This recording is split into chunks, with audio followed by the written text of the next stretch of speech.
Well, then, in the reading just then, we heard the words of the angel to the shepherds, I bring you good news. And quite frankly, just like those poor shepherds on a winter night in the fields of Bethlehem, so to us today on a winter night in this field of Clapham, so too we are in need of good news, aren't we? I mean, the Omicron variant sweeping the land, petrol prices sky high, public opinion of the government rock bottom, the first test of the Ashes cricket already lost, and then the Formula One today as well. We are in desperate, desperate need of good news, aren't we? Well, console yourselves, first of all, that at least I hope you're not, one of the employees of the mortgage firm Better.com in the States. Earlier this week, 900 of them were invited onto a Zoom call with their CEO in the run-up to Christmas. Great, they're thinking, here comes the Christmas bonus. And this is what the CEO said to them. He said, "Hi, everyone. Thank you for joining. I come to you with not great news. This isn't news that you're going to want to hear. If you're on this call, and 900 of them were, you are part of the unlucky group that is being laid off. Your employment here is terminated, effective immediately."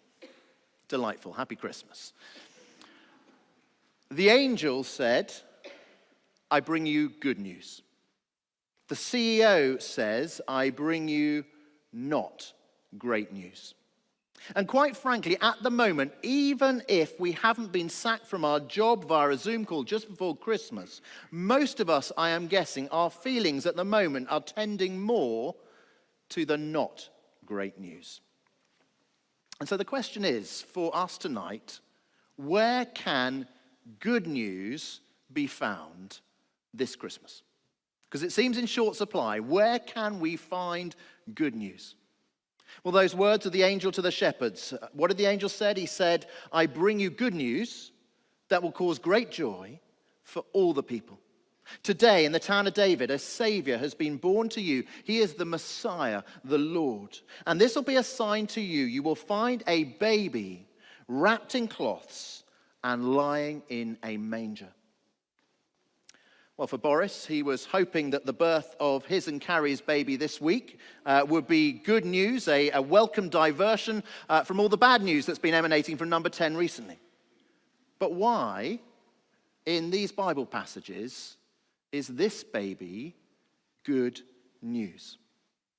Well, the clue is in all the babies' names. I wonder if you noticed throughout all the Bible readings that we've had, all the different names given to this baby. I mean, in the second reading from Isaiah, they were stacked up, the names of the baby: Wonderful Counselor, Mighty God, Everlasting Father, Prince of Peace. But just take this evening, particularly the three different names for the baby given by the angel to Mary and to Joseph. To Joseph, the angel says this. He says, "You are to give him the name Jesus, because he will save his people from their sins."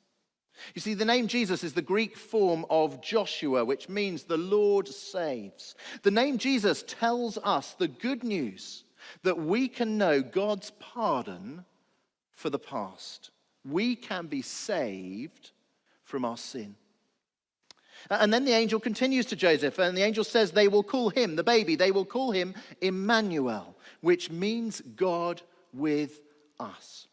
And if that is true, if it is true, God with us, well, then that is pretty good news, isn't it? That God loves each one of us so much that he came to be present with us on this earth and to share all the experience of our lives. The name Emmanuel, it tells us that we can know God's presence for the present. And then to Mary. Well, the angel said that this baby will be great and will be called the Son of the Most High, and his kingdom will never end. You see, the good news of this name, the Son of the Most High, this good news, it is for the future. This offer of being part of Jesus' kingdom forever, God's paradise for the future.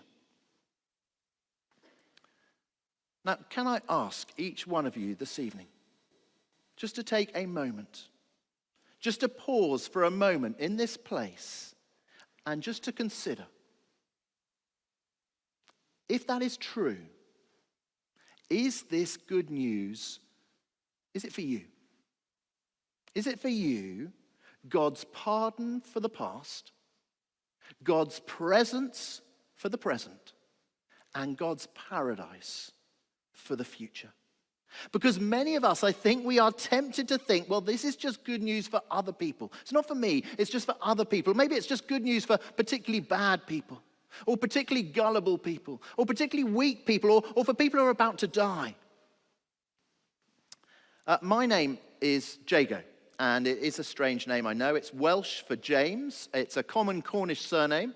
I discovered when I was 18, I went to Malaysia, and for 2 weeks I couldn't work out why people would laugh every time I introduced myself, until I was told that in Malaysian, Jago means strong man or king rooster.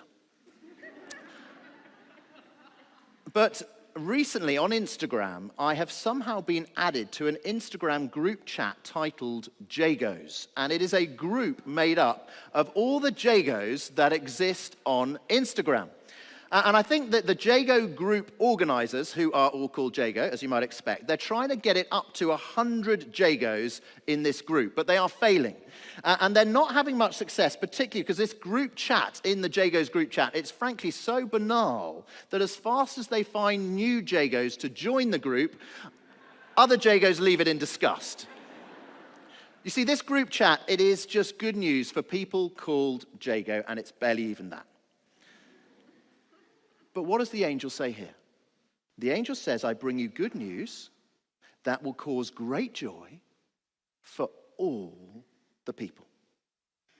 Every single one of us. For all the people, not just people called Jago, not just people who are particularly bad or gullible or dying, but every single one of us, this is good news. And here's why. I wonder if you spotted each time that the angel comes, that first Christmas, when the angel comes to Mary, when the angel comes to Joseph, when the angel comes to the shepherds, each time, what does the angel say? When he comes to Mary, the angel says, Mary, do not be afraid. When the angel comes to Joseph, he says, Joseph, son of David, do not be afraid. When the angel comes to the shepherds, he says, do not be afraid. You see, the reason that Jesus Christ is good news for us all, every single one of us here, every single person on this planet, the reason is because Jesus Christ enables us not to be afraid. He is the solution to all our fears. As we sang just a few moments ago, the hopes and fears of all the years are met in thee tonight. And if you're sitting here and you're saying, well, actually, I don't have many fears. Actually, this isn't really very relevant to me. Well, can I politely ask you to consider again? Do you have fears about the past? All your regrets, your shame, your failings, your muck-ups? That's certainly relevant to me. I don't know about you. Well, in this baby Jesus, we discover everything. It can be pardoned, it can be forgiven, it can be wiped away, it can be dealt with by this baby growing up to die a death in our place on the cross. God's pardon for our past. And do you have fears about the present? Do you have concerns? Do you have unknowns? Do you have difficulties? Do you have challenges? Do you have big life decisions?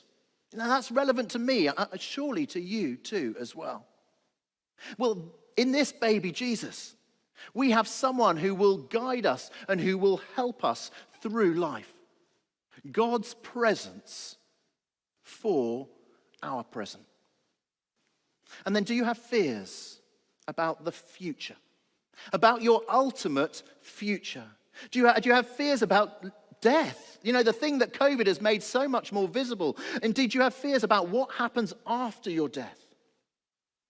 Well, in this baby, Jesus, we discover God promising us security in this life and in the next. God's paradise for our future.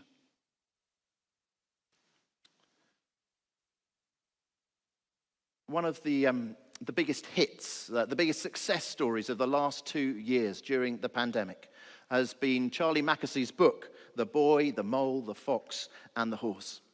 And one of his most famous images is this one up on the screen here. "What is the bravest thing you've ever said?" asked the boy. "Help," said the horse. And I think the horse is right. Because however sorted we may feel, however together any one of us may be, all of us, if we're honest, we have fears about the past and the present and the future. And the brave thing to do is to say to Jesus, "Help."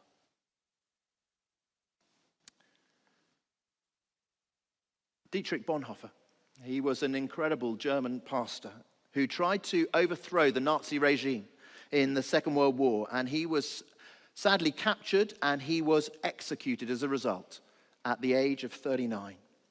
And before Dietrich Bonhoeffer died, he wrote a book called God in the Manger, about Christmas. And this is part of what he wrote in his book. He wrote this.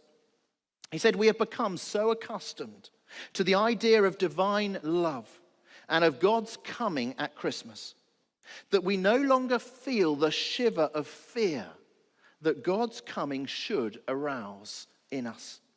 We are indifferent to the message, taking only the pleasant and agreeable out of it, and forgetting the serious aspect that the God of the world draws near to the people of our little earth and lays claim to us. Who among us will celebrate Christmas correctly? Whoever finally lays down all power, all honor, all reputation, all vanity, all arrogance, all individualism beside the manger. Whoever remains lowly and lets God alone be high. Whoever looks at the child in the manger and sees the glory of God precisely in his lowliness. This Christmas, the solution to all our fears about the past, the present, and the future. This Christmas, the solution to all our fears, ironically, is to have fear. To have a right fear, awe, reverence in Jesus.